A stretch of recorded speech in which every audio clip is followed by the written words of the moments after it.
as you can tell, I've been collecting fragrances for an extremely long time. And with that, I've come across a lot of cool fragrances and some that have been, well, less than cool. Today, we're talking about 5 cool fragrances that suck to own.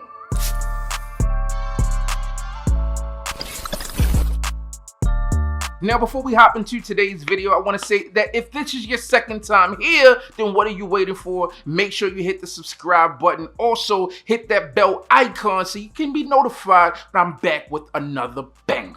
Now, when it comes down to fragrances, cool and not so cool, there is a lot to be considered, from fragrances that have been discontinued, fragrances that are expensive, and some that, well, are just plain overhyped. But today, I have fragrances that are really great fragrances, but sometimes the owning experience can be a little bit different. So without any further ado, let's hop into our list. Now, first up, we have the fragrance from the house of Lanvin, and this one is Lanvin's Avantgarde. Now, Avantgarde has been long discontinued, and the price on this fragrance has gone through the roof. Now, I can think back to early in my fragrance reviewing journey and talking about this scent, and I think it was on its way out back then. This fragrance really stood out in its day for being an individual fragrance that really thrived on floral and spicy notes, and it's really an all-around great wearing fragrance if you have it in your collection. Now, Avantgarde opens up with a spicy kick, and you transition from the top here, you begin to get some of that wood and more of that spice and vanilla within the heart and base of this fragrance. You also get some musk here as well.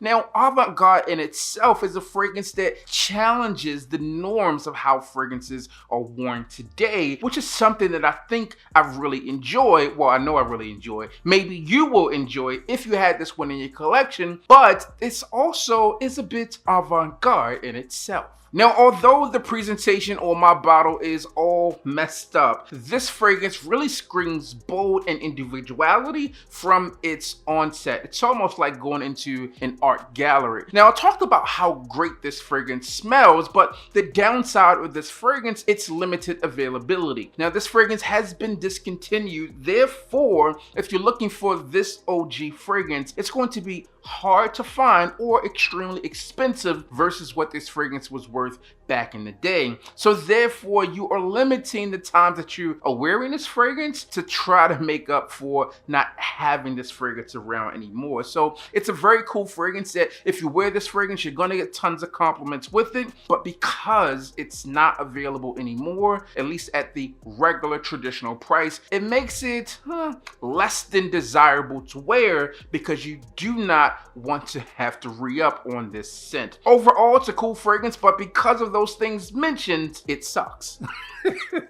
Next up, we have a fragrance that really needs no introduction. This fragrance symbolizes success and has grown to be a success all on its own. The fragrance comes from the house of Creed, and this one is Creed Aventis. Now, we know Creed Aventis for being that smoky bergamot pineapple fragrance that is just a monster and extremely popular within the world of fragrances, which makes it an extremely cool fragrance. Because of its price point, it's a very aspirational fragrance for many people out there to get, to own, and to wear, and also to tell people you wear, because this fragrance is almost like a status symbol. The fragrance smells amazing, it garners compliments, and it stands out, which is extremely cool. When you had the opportunity to say, hey, I am wearing Creed Aventis, when you know for sure that's what you are wearing, that is really a cool deal. However, because this fragrance is so popular and it has an extreme price point hovering over $400, it makes this fragrance less desirable to wear. But also, because there are so many clones of this fragrance out there, it makes it a little less cool, because sometimes you could come across many people smelling like you, but without actually paying what you paid for the fragrance. Now, some people out there may say, well, that sounds smart. that is good business and it could be more financially responsible, but sometimes there's something said about being able to wear a fragrance and feel confident and secure in your financial stability, and also, you know, saving up if you have to for a fragrance that is like this and being aspirational. So I would say that this is a cool fragrance from a talking point perspective. Many people know about it, but it sucks because a lot of companies out there have cloned this fragrance, and if this is your go-to, spending upwards of $400 or more for this fragrance, it kind of dampens the party a bit because it's not the same someone could have on a cologne or, you know, something like Mont Blanc Explorer and smell very similar. Next up on our list, as we get to the midway point here, we have a magical fragrance that really takes you on this whimsical journey through the city of love, which happens to be that of Paris, not Philadelphia. Listen, man, what we're talking about here is that of Van Cleef & Arpels Midnight in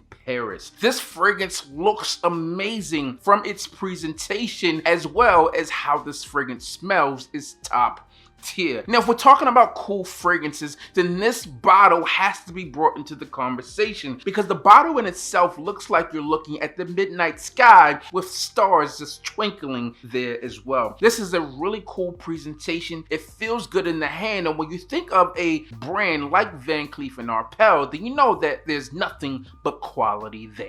This fragrance features the notes of bergamot, you have rosemary, you also have some leather and iris. There's also tonka bean, amber, and incense, just to name a few. This is a uniquely good fragrance, and if you have not gotten your nose on this fragrance in, I'm sorry, my friends, this is one that you are missing out on. I remember way back in the day when things were a lot more simple in the world of YouTube fragrance reviews, and this fragrance was still readily available. I talked about wearing this fragrance to the gym. It was really just that easy. And it's not the best fragrance for the gym, but it did have this powdery quality to it that lasts at some point that I thought to myself, hey, maybe I would wear this one to the gym, and I did on a few occasions. But fast forward to 2023, and this fragrance is gone way up in pricing as it was discontinued years ago, and again, being discontinued, it makes it extremely difficult to find. The fragrance itself, well, Midnight in Paris is like setting up shop in a Parisian cafe. You're going to get a lot of those same types of feels with this scent. This fragrance is also going to be best suited for that colder weather or cooler weather, and you can really just shine like a diamond when you are wearing this fragrance because there's going to be not many people who smell like you. Now, Van Cleef & Arpels, they are known for the world of jewelry making, and they make some high-end jewelry, and you really can't go wrong with any of their products, especially their fragrances. And although this fragrance has increased in price, it's a lot less expensive than some of their luxury jewelry items that are out there. Now, with this scent here, just like some of the others that we've talked about or will talk about on this list, one of the things that suck about this fragrance, taken away from its cool factor, is again, your limited ability to wear this fragrance because it's no longer available, at least at a respectable price point. When you could get your hands on this thing long ago, you could get it for about $30. And about 5 or 7 years ago, it was probably around $100, and I can only imagine where it is today. But everything about this fragrance looks good, it smells good, the presentation on this fragrance is amazing, and there were a few of these. This is the Eau de Toilette. I believe there was an EDP version out there. Don't quote me on that, but this is the EDT, which happened to be, if there were two, in my opinion, the more popular version of this fragrance. Phenomenal scent in my humble opinion. You will not go wrong with this one. If you have it, comment down below and let us know how you feel about this fragrance. But Midnight in Paris from the house of Van Cleef & Arpels. Next up on our list, we have a fragrance that comes from the house of Mugler, and this is part of the Amen lineup, but it has a very different name than some of the other ones. And this one happens to be Ultra Zest from the house of Mugler. Now, Ultra Zest really had a lot to do with how I felt with the Mugler line of fragrances. Now, there were quite a few that I have within my collection, but this one here was so different than the others, although they were each different.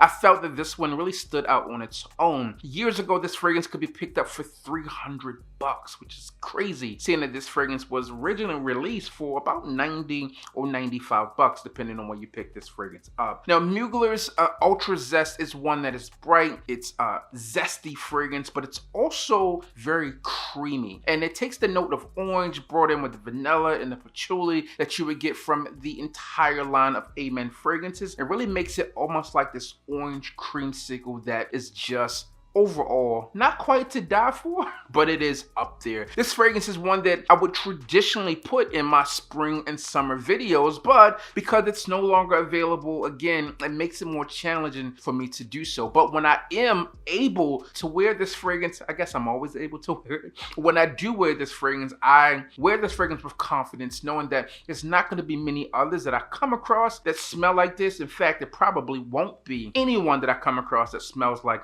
this scent here. Now, one of the things that I would say a little bit different than the others that we talked about in terms of sucking some of the cool factor away would be its wearability. Now, this fragrance is limited in wearability because you could really only get great wearing in this fragrance. So in that hot weather, spring and summer is where this is going to be best suited. However, there's also some complaints in the past on its longevity. And with the fragrance that smells this good, although in the past you could reapply this one throughout the day, you don't really want to reapply multiple times on the day when you're rocking a fragrance like this today, because again, the re-up factor is just not there. So that's the downside of this extremely cool fragrance which I have in my collection. And unfortunately, I don't talk about it much because a lot of you guys out there won't be able to get your hands on it. And then because, man, like, it's an amazing fragrance. It's like a hidden gem, or maybe not so hidden, because in the past I would talk about this one a ton. Looks a little weird, looks a little wonky, but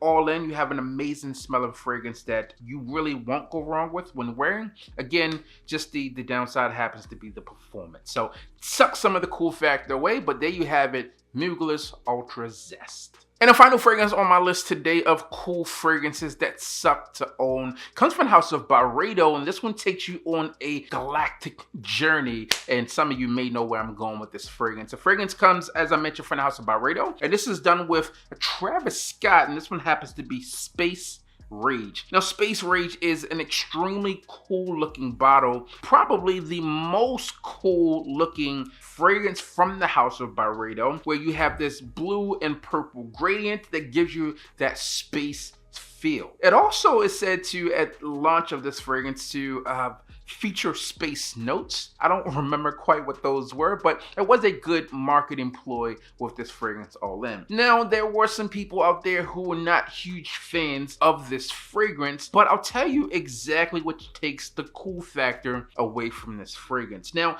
I did not purchase this fragrance to wear it. I did not purchase this fragrance to open the bottle. I purchased this fragrance to say, I'm going to hold on to it and then possibly resell it down the line to one of these raging Travis Scott fans. But I opened it, did an unboxing, and it's an extremely cool fragrance that possibly could have made me some money, but now it won't because I opened it. And because of that, it's an extremely cool fragrance, but it sucks owning this fragrance because of that. This fragrance was not meant for me to purchase and to use. I purchased this fragrance to buy it and sell it, but my fragrance review itself got the best of me, and I did a fragrance unboxing on it. So therefore, it sits in my collection, and because of that, I haven't gone back to it much since then. Now, I did like this fragrance, but some people will be challenged on this fragrance in terms of when to use it, how to use it, or some people say that it smells very similar to other fragrances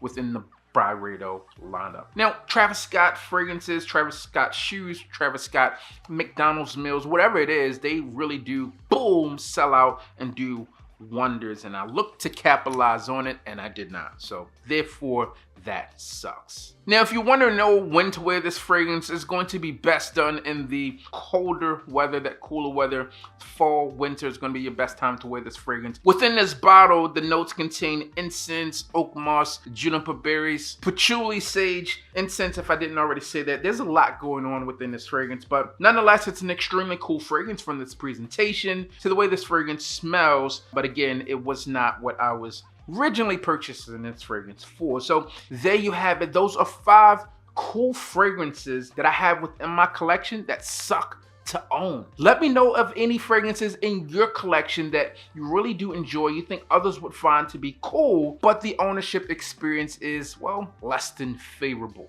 I guess sucky is what we'll say they are. That's all I have for you. As always, I'm your boy, Big B. Don't forget to like, comment, and subscribe. Tell a friend that we are back again. Who else is bringing you space age content? Your boy. So I need you to do one thing for me, and that's hit the goddamn